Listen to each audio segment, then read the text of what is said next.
Two friends, Daniel and Victor, had been inseparable since their childhood. One summer afternoon, they found themselves walking along the beach, the waves lapping gently at their feet.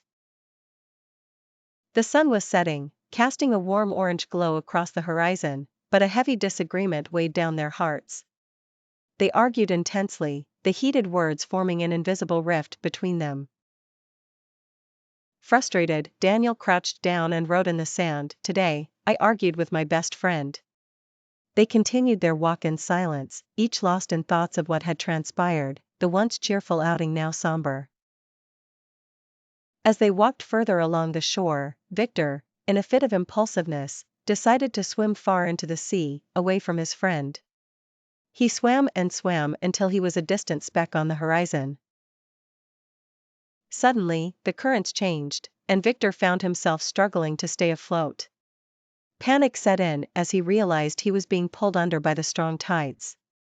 He waved frantically and called out for help, his voice barely reaching the shore. Seeing his friend in peril, Daniel's anger vanished.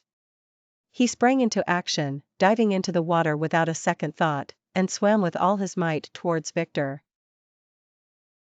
Daniel reached him just in time, grabbing Victor by the arm and pulling him back to safety.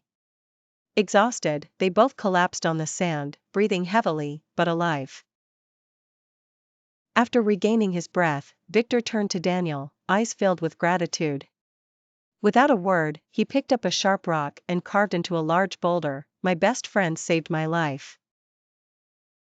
He then smiled at Daniel and said, "When someone hurts us, we should write it in the sand so the winds of forgiveness can erase it. But when someone does something good for us, we should engrave it on stone so that it is never forgotten and can never be erased by the winds." Daniel looked at the words carved into the rock, reflecting on their meaning. The day's events had taught him a valuable lesson about friendship, forgiveness, and gratitude. The friends hugged, the argument forgotten, and continued their walk along the beach, this time with a renewed sense of camaraderie and understanding.